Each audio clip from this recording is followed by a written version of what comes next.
Om Shanti. Good evening. Welcome to Interview with a Raj Yogi. And tonight we're going to explore spiritual leadership. And you're probably wondering, why is there these beautiful roses?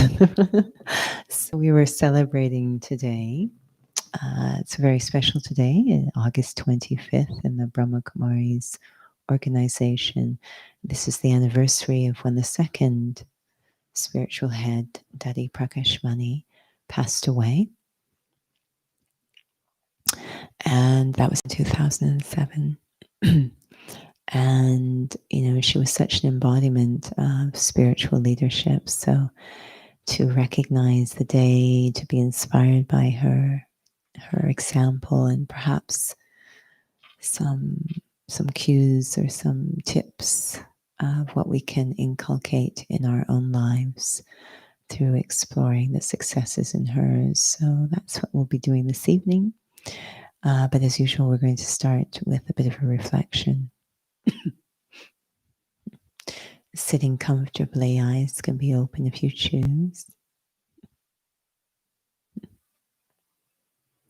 And very often the seat of the soul is described as the throne of the forehead.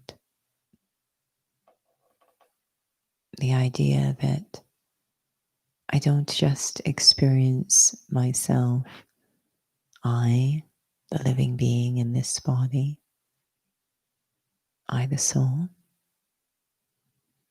as being seated behind the forehead,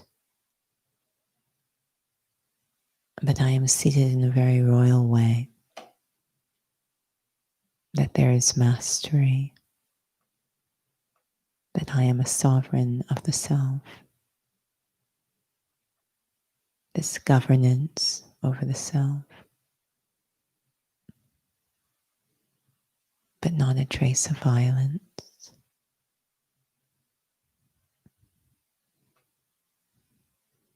I am able to nurture, guide, and govern my own mind, my thoughts,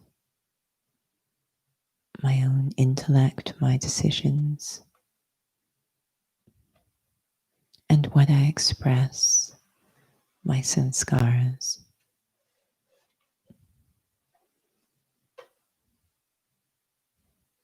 That I move through the world with grace by remaining seated on this throne of the forehead.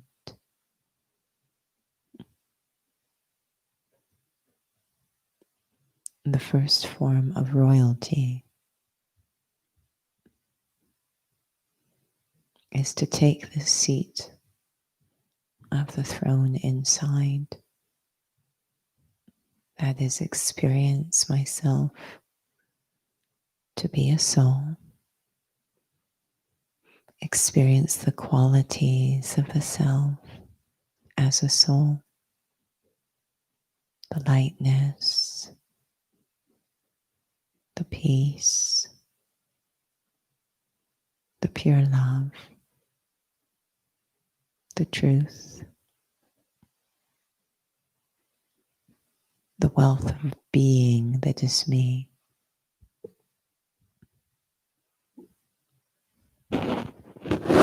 That true stage goodness of the self that affords me the ability to respond with grace and dignity to the outer world. Spiritual leadership of the self. Om Shanti.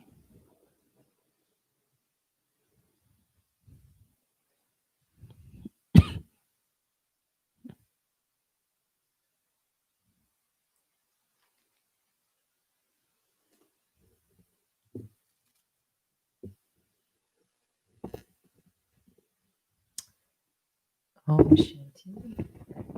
Om Shanti, good evening. So welcome to Raja Yoga. topic through the theme of interviewing, as usual.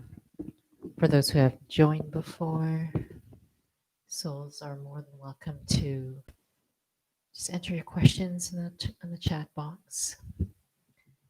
And so tonight's topic, interview the Raj Yogi, spiritual leadership, and beautiful commentary.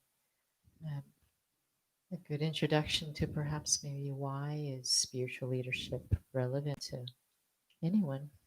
I think many would feel that they're not in a leadership role. Maybe they're not interested in it, or maybe they're frightened of it. So maybe we don't really have a clear idea what that is.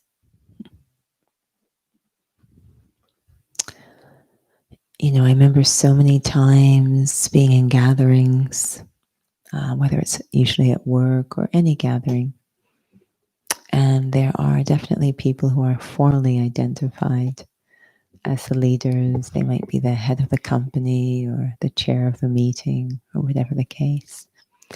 But I think we all know what can happen is almost informally someone else emerges as the true leader in terms of allowing the project or the situation to progress. And what we're pulled by, why we're identifying that one informally as the leader, is because of the character, the qualities that they bring. And so there's certain qualities when we say lead, we're obviously talking about leading forward, not backwards, allowing something to progress and grow. And that can be an organization or a project, but it can also, I think it's far more interesting when it's the self. And being able to lead the self, that is, support the self, enable the self to progress and grow. And what are the qualities, whether it's individually, internally, or externally in a project, what are those qualities that enable that growth or progress to happen? I think it's so relevant individually, because the one who masters that individually will also be the one who emerges informally in those group settings as the true leader, really helping souls to progress and grow and learn. So we're, you know, what are those qualities? That's what we really look at, that character. I think for many, they probably when they think of leadership, the first thing they think of, I don't have the qualities for leading. I would say the biggest one that comes up is a lack of self-confidence. So let's not even talk about, it's beautiful how you had to remind us that it's not about leading others first and foremost. It's about leading myself. So maybe it's not self-confidence that is what one needs to focus on first. Seems to be a subset of qualities, but what would you say is the seed of leading the self, and why is it important again? Yeah, I think that's when we start to really connect with the soul that inspired the talk tonight, Daddy Prakash Mani. I really think of self-confidence more as the outward expression, but in terms of that inner leadership, self-respect. And, you know, I think Daddy was such an example of someone who really understood that. I don't even know if she thought about it. It just seemed to naturally emerge as a foundation for first leading the self. And so in spirituality, when we talk about self-respect, we're talking about a sense of valuing the self and recognizing the self, which is independent of anything external or temporary. So very often we'll have self-respect because these are very gross examples, but we master a certain skill, or we are praised by someone, or physical reasons, whatever the case. And to imagine valuing of self, which is independent of the body, of relationships, of skills, of position, possession, independent of anything of the physical, anything external. So it's the intrinsic nature of the self that we need to recognize. And, you know, is that there? Very pure feeling towards the self. Is that there? That's kind of the beginning. And once we recognize the self, we call it the intrinsic goodness, it will eventually start to translate outwards into the outer world as self-confidence, this deep belief in the self. What do you feel happens when someone is not able to lead their own life properly? Mm. And they may not even know that. I mean, honestly, Yeah. this is not something anybody often thinks about, over a cup of tea. Maybe they Yeah. do. I heard a story today on this, and it's amazing what havoc it will wreak when I don't take time to learn how to lead my, what we call inner kingdom, my own life. It wreaks absolute havoc, not just for the self in terms of what I create through my karmas, but because we're in relationship, it affects other people too.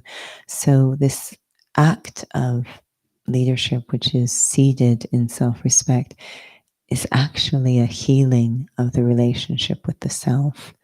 That has to come. If I am not healthy, if that relationship with the self is not healthy, everything will be unhealthy. And what's fascinating about us is that we always tend to go from the outside in. So I look externally competent, etc., but internally can be an absolute mess. And it will eventually come out. The story I heard today fascinated me because it was, and I don't want to generalize, so this is a very specific example unique to this individual, but that they really pulled to be in a helping, caregiving. They're actually a very highly skilled doctor, but a very caregiving, giving to people, caring for people. And it was almost a desperate, that they went into that profession. I have to do this. And you could just feel that there had not been a care for the self, that there was some kind of hole inside. And it eventually came out. The life is completely falling apart. So if I don't take the time to heal the relationship with the self, which we call self-respect, which is a foundation of governing my inner world with such accuracy and wisdom and pure love, if I don't sort that out, we can see how that eventually will catch up with us in our outer world. Feels like leading one's life, which is actually in parallel in terms of actual leadership. Mm. There's a lot to do with making choices. So, how has that been for yourself? Have you ever been in leadership role? Are you, in terms of what that has been like in your own inner world of leading your life since however long you can remember, in terms of just your experience in life, and then having to come into leadership roles? What has that journey been like? It's really interesting if the inner world isn't sorted out. How I describe it, if you're in any kind of leadership position and your inner world is not sorted out, it gets very noisy. That's the only way I can describe it. It gets very noisy and confusing because without coming to a place of healing the relationship with the self, which we call self-respect, what you're left with is moving through life with ego. When there's not self-respect, there would only be ego.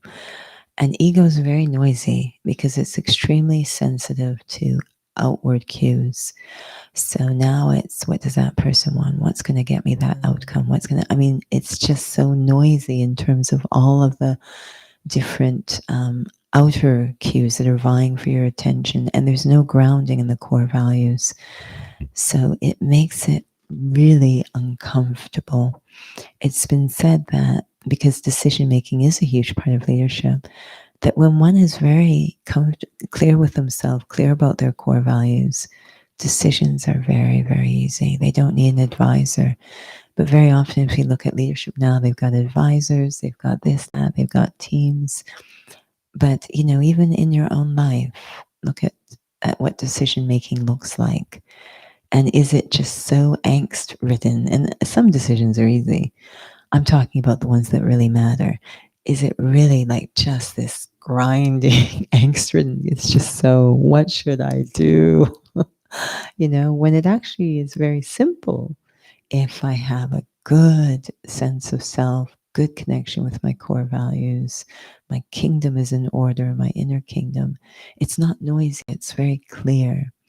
And so, but when it's not, when ego, I have been dethroned and ego sitting there, it's so noisy. There's just so many forces trying to govern, trying to rule the decision making. So, There's a well-known phrase, I guess phrase would be the word that we often use in Raja Yoga, detached and loving. And we've covered it in previous sessions and also Raja Yoga Essentials, but about this capacity to be able to be uninfluenced, but in a very healthy way.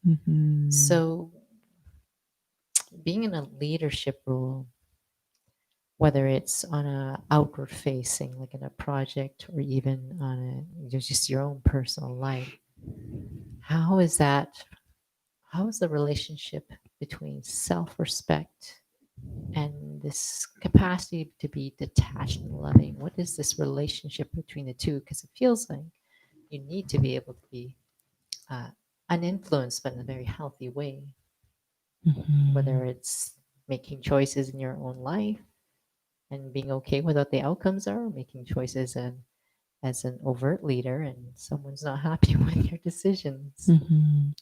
I think when we use that phrase detached and loving, it's almost like a shorthand. So, if we were to use it completely, we should probably explain what we're detached from and what we're loving to, because then there's a lot of room for interpretation. And that's, I think, why there's confusion. But what I'm trying to detach from, we talked about ego earlier, but I'm detaching from illusions is what I'm trying to detach from. So ego, fear, doubt, you can see how these would undermine being decisive and leading. So I'm detaching from these illusions. And when I detached, or you can sometimes think of it as release, liberate myself from these things, what is left isn't nothing. What is left is the true me. And our true state is actually very benevolent, very loving.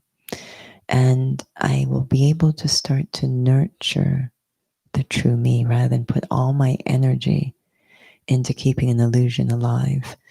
And that nurturing of the true me is what we call Raj Yoga, this relationship with the Supreme Soul, who's the single soul qualified to nurture our spirituality, our true selves, our beautiful intrinsic goodness or qualities. So I am releasing the illusions, what is not me, the lack of self-respect, the doubt, the disbelief, the unworthiness. I'm detaching from all of that, and I'm nurturing my loving nature through a loving relationship with God, nurturing my goodness. And, once that's in place, once I'm stable in that really beautiful state of self, we're natural leaders, actually.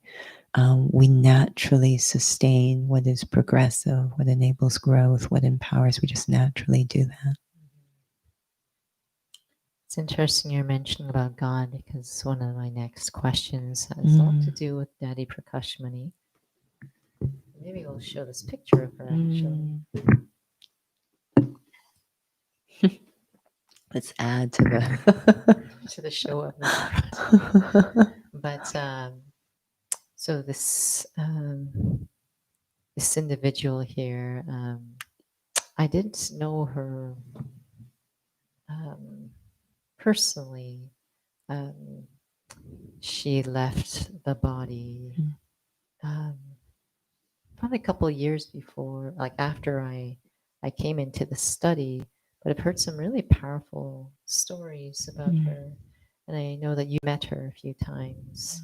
And one of the most powerful things to hear about is just that level of balance that she has in terms of just such a large organization this is, and but a story I'd like for you to share with others, so that when you came face to face with her and you just wanted to have a spiritual experience of what her stage was like, Mm. because I feel that that has a lot to do with leadership, whether it's inwards or outwards. It's leadership is always connected to power. And Daddy, externally, the way she expressed, you can even tell from the picture, she's a very loving, light, happy kind of soul, very natural, and always very entertaining and engaging. And so beautiful external expression, really beautiful. But this particular event that Nora is referring to was, there's a tradition when we're in the spiritual hikers, or anywhere actually. Many of you who have attended programs know this. At the end of a session or a program, we're giving blessings, a very beautiful message, and a sweet called Toli. And so this is when I was in Madhuban, the spiritual headquarters, and the numbers were a little less than they are now. And so we were in one of the smaller halls there, and the daddies were still around, and they were seated on the couches in the back of the hall, and we just would sort of march past them and receive toli and blessings. And they would do it through this thing called drishti, where it's this spiritual exchange through the eyes. And so I remember I was in the queue to come in front of the daddies, and I was having this little chit chat with God, if you will, of, I just want to know what the experience of being a soul is. I don't know why this was going through my head, but I just kept saying, I just want to know. I want to see it. And I remember coming in front of Daddy Prakashmani, who was just so she's always looked like this, quite frankly. She always looked really light. I remember coming in front, and it was like I was like being shown the secret of her power.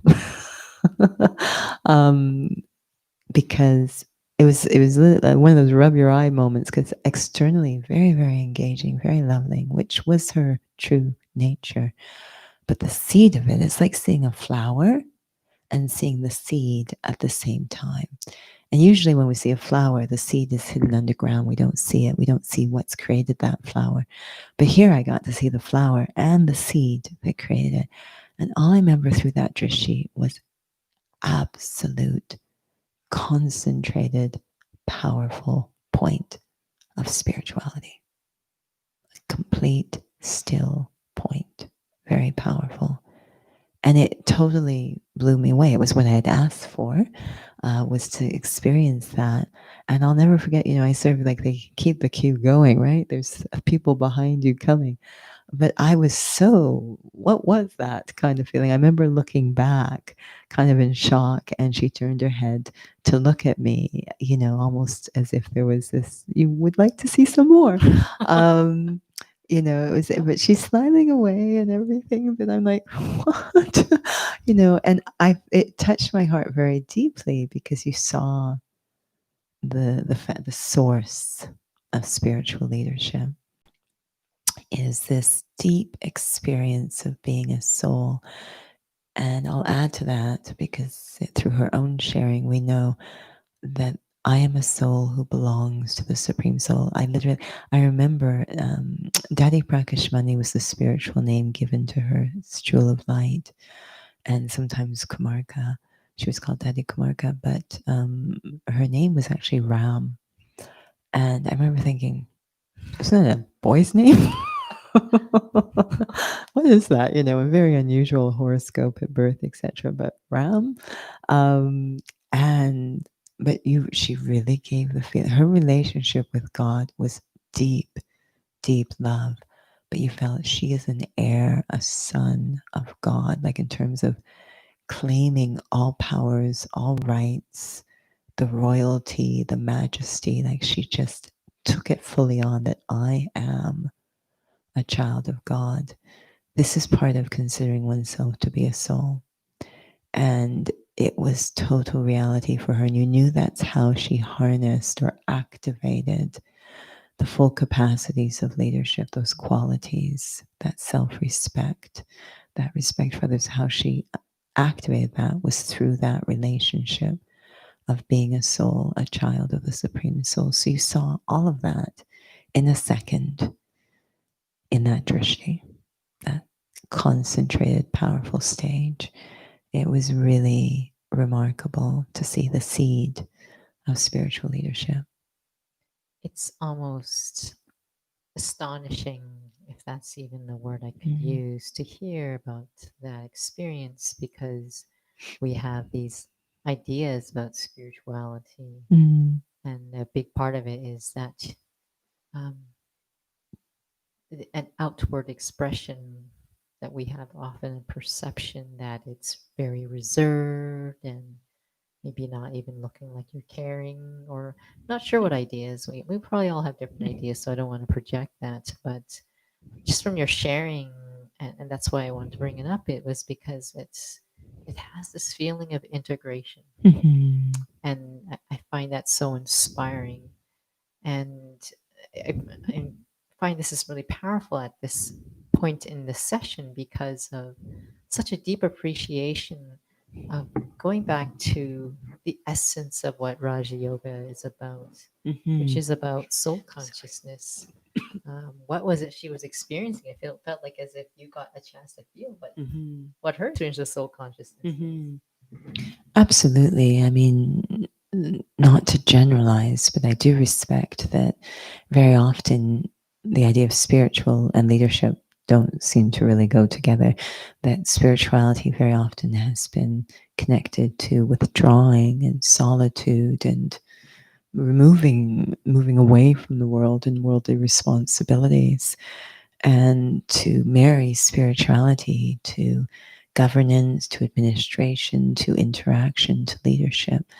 It's fascinating. It's absolutely fascinating to see it. And the idea that, we want to harness the power, the capacities of spirituality. What happens when I consider myself to be a soul and come into action and interaction and care of resources, including human resources? What does that look like? That's actually what I've always found fascinating about the Brahma Kumaris, is this application of spirituality in governance. Is why it's called Raj Yoga. So it's not meant to be avoiding responsibility. Quite the contrary, one can take on more and more responsibility if they are in a spiritual state.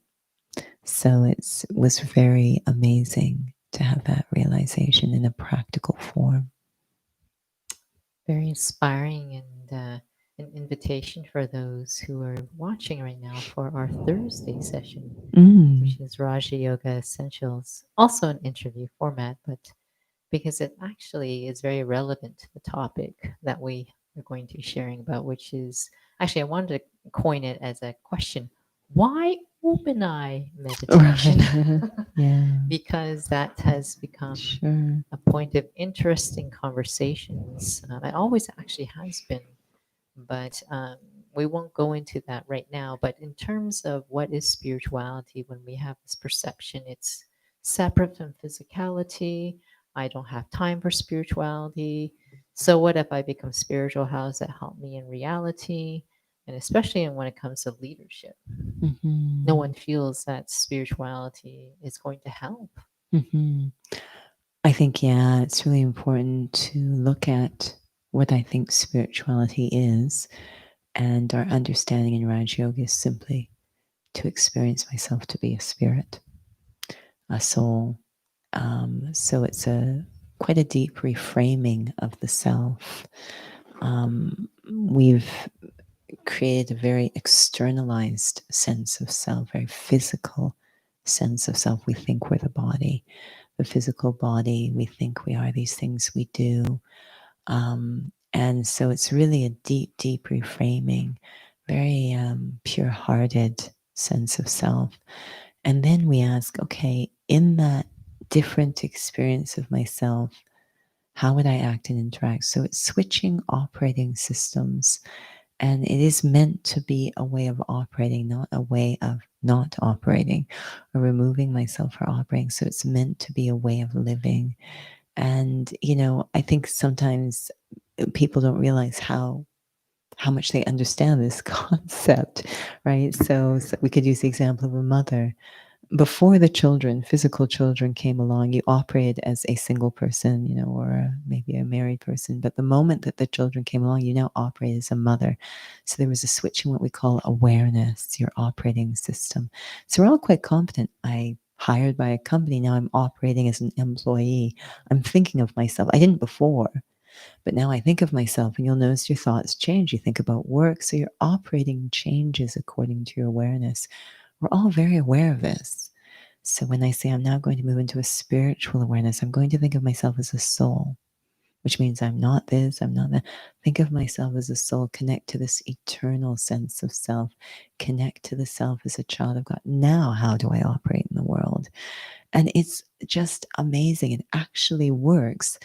The problem we have is we're deeply addicted to physical awareness. So it's very difficult for us to stay in a spiritual awareness. And so we think, oh my gosh, I need to remove myself from everything to sustain that. But the whole point of the spiritual awareness is to use it whilst amidst everything. So we have to pay attention. But it does work that when I consider myself to be a soul, and remember, I'm a child of the Supreme Soul, it activates a completely different operating system. And I can't fake it. I can't try to get to that operating, how we operate. And one of those forces is desire. And what we begin to realize is that coping goes with desire. Coping means I want things to go a certain way. I'm not really happy with the way they're going. They're making me uncomfortable. And I need a technique to kind of deal with that until I get what I want. And we're kind of throwing that whole model out and becoming free from that. So coping becomes a moot point when you become free from that force of desire. I am actually creating in a spiritual awareness, not coping, I'm creating. So, in relation to, would you say that this is more about going into reality? Because often the questions that I hear during the Raja Yoga course, it has a feeling like this is a technique. So it does have a lot to do with, I know that we're touching on topics that we've discussed, but it's all very much connected about what do I really believe about who I am. Yeah, and that's connected to spiritual leadership in terms of what's the intention of the study. And it's okay if souls use it to feel more peaceful, whatever they need to use it for. I always compare it to, having a really beautiful instrument and just using it to cut the vegetables. It's okay. It's okay. But at least in fairness, we should explain what the instrument was intended for. And the instrument of Raj Yoga is intended to create spiritual leaders. That is its intention. How one chooses to use it is absolutely fine.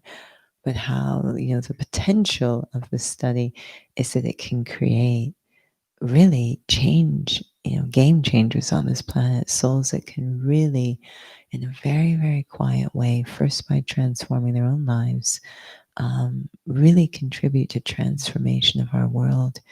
So as we saw with the daddies. So to be aware of what the intention of the study is. It does seem so relevant to spiritual leadership because it feels like it could just be another layer I'm trying to add on top of myself. But leading my life is always relevant to everybody, and feels like it's so connected then to just those proper questions of understanding what is my sense of self-identity. Yeah. When you think of it, phrase it as, I just want to, have a clear sense of who I am. Coping doesn't really seem to have anything to do with it. This is temporary. This is the very foundation of my life, who I am. So it obviously is unique to every soul when that seems relevant, the timing for that. Um, so I think we always want to respect the timing and what the soul is looking for. But Raj Yoga is looking at happiness and peace. It understands that those are inner, sort of inside jobs, that it's very connected to harnessing my potential and acting through that, that it really is so connected to self-governance. And so if I am saying I want happiness and peace, it's so funny because I just had a conversation with someone earlier today, and they had to come to that realization. They're in a very difficult situation. They said, I can't control other people or situations. It's so cliched, they said, but it's true. I can only control myself. And that's the point of Raj Yoga, is learning that self-mastery, that self-leadership in order to be happy. And then spiritual leadership means I am able to create cultures and contexts of happiness for others. What a powerful topic. Mm-hmm. Regrettably, we're running out of time right now, but a couple of the topics have emerged inside. Relevance to this, of course, and so perhaps we will go into a little reflection. But before we do, just again, warm encouragement for those, if you have questions, if you have topics that you find that's relevant in terms of your study of this or your interest in Raja Yoga, please email us. Otherwise, I'm sure we'll see you soon again online.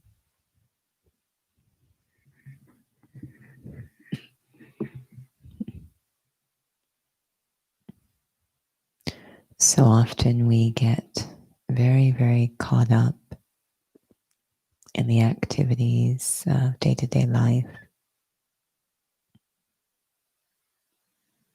almost as if we're throwing ourselves into our outer world and not really giving time for our inner world. But deep down inside, there is that inner wisdom in every soul that the state of my inner world determines the quality of my outer world, my quality of life.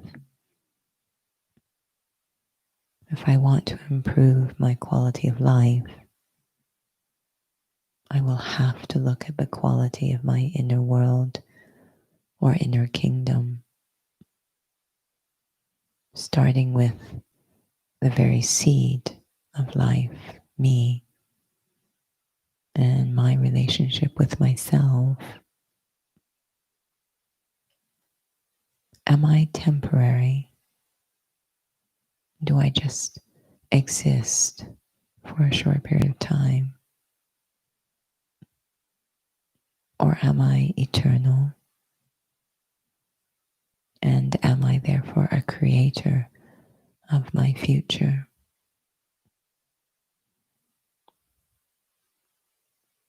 Can I create the quality of life? Or am I simply a victim of what is going on? Really starting to explore how the world works and my part in it, and realizing that I am not a victim, but actually a creator, a leader in my life. Starting to go inside and look at the state of my inner kingdom, my relationship with myself, how I govern my mind, my heart, my activities, holding court within the self, and this feeling of returning to the throne of my inner world.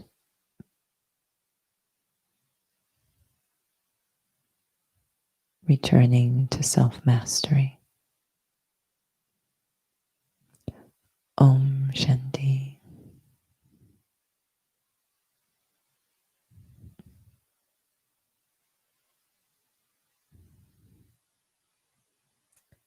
So, thank you, and also a warm appreciation for those who've joined. Perhaps I'll pass it on right now for Judy to share about upcoming sessions. Thank you. So, as Nora mentioned, we do have another interview with the Raj Yogi Thursday evenings following Experience Drop-in Meditation. So, meditation 6:45 to 7:30, followed by interview with the Raj Yoga, but looking on Thursdays at the next session, looking at the basics of Raj Yoga in our interview 7:35 to 8:15. And we will be exploring the topic of why open-eyed meditation. So you're most welcome to join. Feel free to send your questions to us by email or comments if there are any. And I totally neglected to ask, which I was supposed to, just always want feedback in terms of our programming with the meditations, etc. We are just looking at our fall schedule, so your feedback's really useful. Until we meet again, Om Shanti.